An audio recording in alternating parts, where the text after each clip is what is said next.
لوگوں میں آپ کو ہوشیار کرنا چاہتا ہوں، ہمارے علماء، ہمارے قائدین ہمارے رہبر ہیں، اور جس قوم کے پاس اس کے رہبر سلامت نہ ہو، جس قوم کے پاس اس کے رہنما سلامت نہ ہو، تو وہ قوم کسی بھنگی سے زیادہ اور کچھ نہیں ہو سکتی۔ السلام علیکم ورحمۃ اللہ وبرکاتہ۔ محترم و مکرم دوستو، ملک کے حالات کیا ہے ہر کوئی اچھی طرح جانتا ہے۔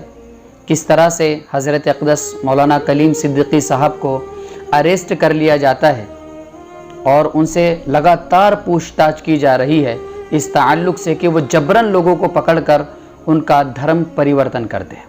حالانکہ بہت سارے ایسے سوشل میڈیا پر ویڈیوز آپ کو مل جائیں گے کہ لوگ ان کے گاؤں جا رہے ہیں، گاؤں جا کر وہاں کی رپورٹنگ لے رہے ہیں، ایک ایک آدمی سے پوچھ رہے ہیں کیا بتاؤ کلیم صدیقی صاحب نے تمہارے اوپر کوئی ظلم و زیادتی کی ہے؟ ہر ایک کا یہی جواب ہے کہ نہیں، وہ آدمی بڑا سیدھا سادہ ہے، وہ بھولا بھالا آدمی ہے، وہ اس طرح کبھی نہیں کر سکتا۔ تو یہ سوچنے کی ضرورت ہے مسلمانوں کو کہ کس طرح سے حکومت مسلمانوں کو گمراہ کر رہی ہے۔ میں چند اشعار سے اپنی بات کو شروع کرتا ہوں۔ ہندوستان کا سچا وفادار میں ہی تو ہوں، ہندوستان کا سچا وفادار میں ہی تو ہوں، پوچھ قبرستان سے اصل زمیندار میں ہی تو ہوں، اور دریا کے ساتھ وہ سمندر میں بہہ گیا، دریا کے ساتھ وہ سمندر میں بہہ گیا، مٹی میں مل کر مٹی کا اصل حقدار میں ہی تو ہوں۔ کوئی اگر مسلمان کامیاب بننا چاہتا ہے، اگر کسی فیلڈ میں وہ نام کما رہا ہے، اس کی صلاحیتیں مضبوط ہے، تو کوئی نہ کوئی کیس اس پر ڈال کر 20-25 سال کے لیے اس کو جیل میں ڈال دیا جاتا ہے، اور 20-25 سال کے بعد کارروائی ہوتی ہے اور پتہ چلتا ہے کہ یہ تو بے قصور تھا، اس کا کوئی گناہ نہیں تھا۔ اور 20-25 سال جو اس نوجوان نے اپنے پریوار سے الگ ہو کر، اپنے بچوں سے الگ ہو کر کاٹے ہیں، اس کا مداوع کس نے کرنا ہے؟ وہ 20 سال کون لوٹائے گا؟ یہ تو پہلے نوجوانوں کے ساتھ ہوتا تھا۔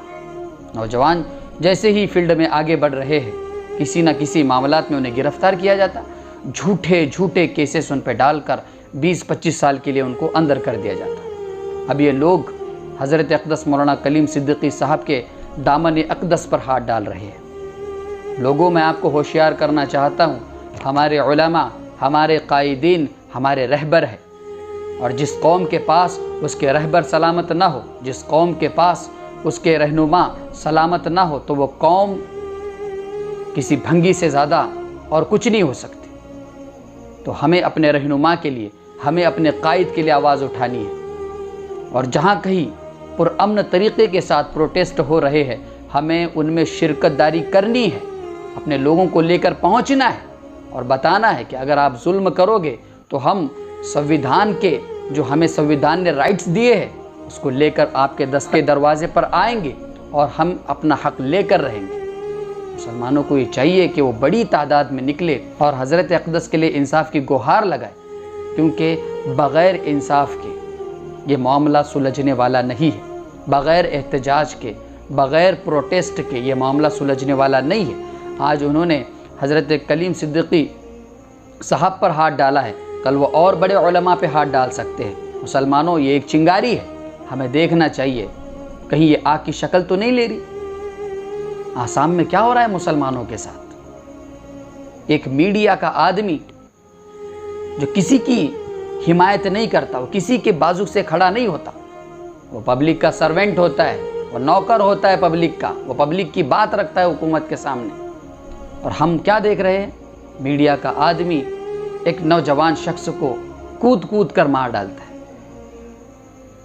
یہ ظلم و ستم کب بند ہوں گے؟ یہ اسی وقت بند ہوں گے جب ہم اپنی آواز کو بلند کریں گے۔ یاد رکھو، اسی طریقے سے اگر ہم خاموش رہے تو وہ دن دور نہیں کہ ہماری نسلیں، آپ کی نسلیں کسی چوراہے پر بھیک مانگتے ہوئے نظر آئے گی، غلامانہ زندگی گزارو گی۔ ٹیسٹ کیجئے، اپنا حق طلب کیجئے، اور جتنا ممکن ہو سکے احتجاج کیجئے اپنے علماء کرام کی رہنمائی میں رہ کر، اور خدا را کوئی ایسا جملہ، کوئی ایسا عمل نہ کیجیے جس کے ذریعے سے ایک بکھیڑا کھڑا ہو جائے اور مسلمان تنظیموں پر، مسلمان علماء پر کوئی تانا تشریح کرنے کا موقع انہیں مل جائے۔ مسلمان یہ سوچ رہا ہے کہ وہ اللہ کو ماننے والا ہے، روزے رکھنے والا ہے، نمازیں پڑھنے والا ہے، زکوٰۃ ادا کرنے والا ہے، پھر اس پہ مصیبتوں کا پہاڑ کیوں آ رہا ہے؟ آپ کو یہ بات بتا دو، مومن ہو چین سکون کی زندگی نہیں گزار سکتے۔ مومن ہو آزمائشیں آئیں گی، تکلیفیں آئیں گی، پریشانیاں آئیں گی، اس کے باوجود آپ کو زندگی گزارنا ہے۔ اللہ رب العزت نے قرآن میں ارشاد فرمایا کہ مصیبتوں کے بعد آسانیاں ہیں، آزمائشوں کے بعد کامیابیاں ہیں۔ تو مسلمانوں سے میں اپیل کرتا ہوں کہ مسلمانوں، یہ وقتی طور پر جو آزمائشیں پریشانیاں آ رہی ہے، تو انشاءاللہ اس کے بعد اللہ تعالیٰ سے ہمیں امید ہے کہ ایک لمبی چوڑی اور ایک لمبے دور تک کامیابی ہمارے حق میں آنے والی ہے۔ اللہ سے دعا کرتا ہوں کہ اللہ رب العزت میرے اس بات کو تمام مسلمانوں تک پہنچائے اور ہر مسلمان اس پہ عمل کرے۔ وآخر دعوانا ان الحمدللہ رب العالمین۔